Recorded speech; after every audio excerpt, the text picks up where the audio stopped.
Hey everybody, Elm Seeker here with another Disney Infinity 3.0 Toybox tutorial.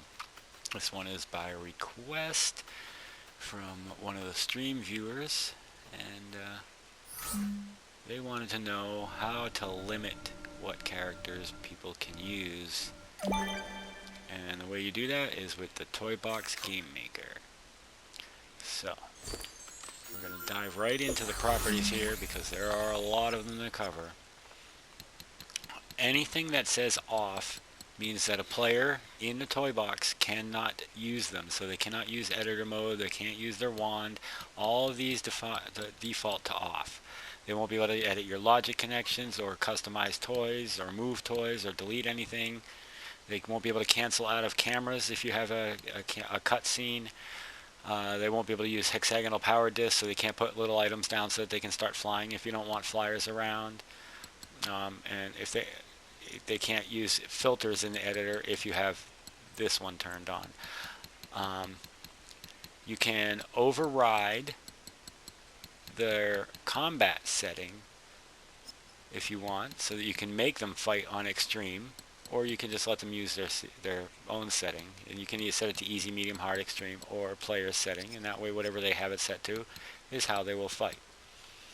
Now, down below, underneath that, you see required character. It says any.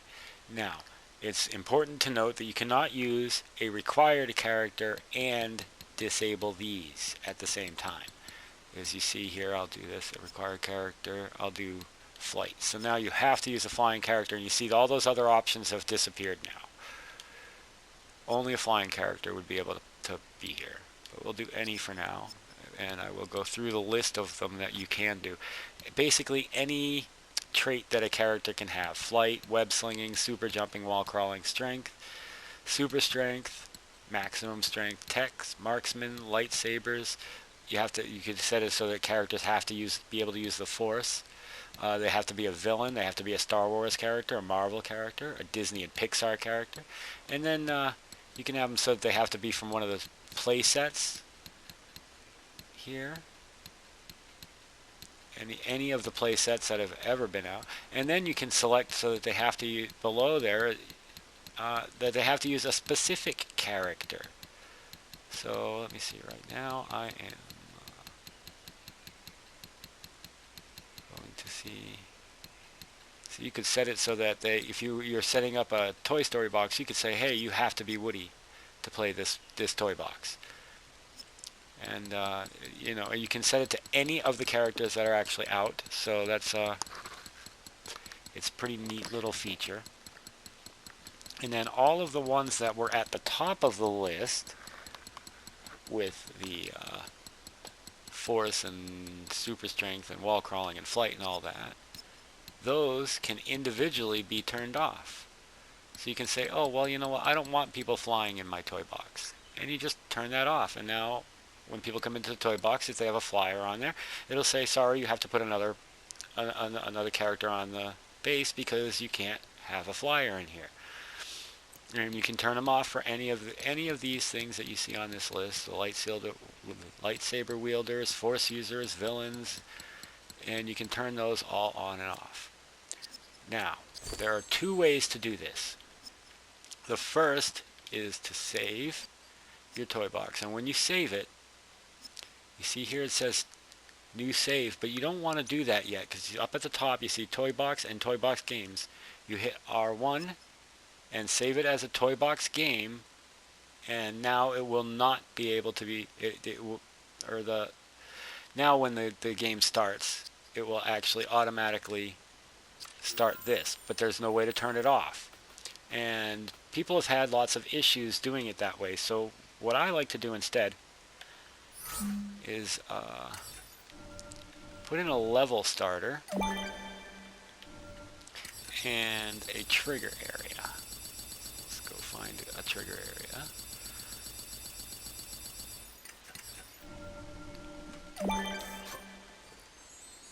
And what I do is, with the level starter, I create a new logic connection.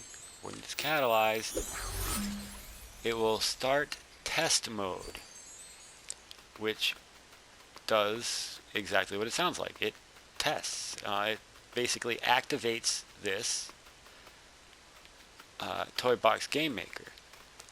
But now you actually have a way to turn it off, and that's what the trigger area is for. We do a new logic connection, entered, player, and I usually do limit this to player 1. That way I know it'll always be me that's turning it off. Or if someone's downloaded the box, I guess they could as well.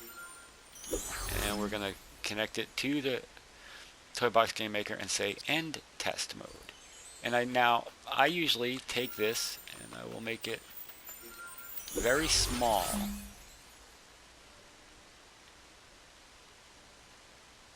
Like that.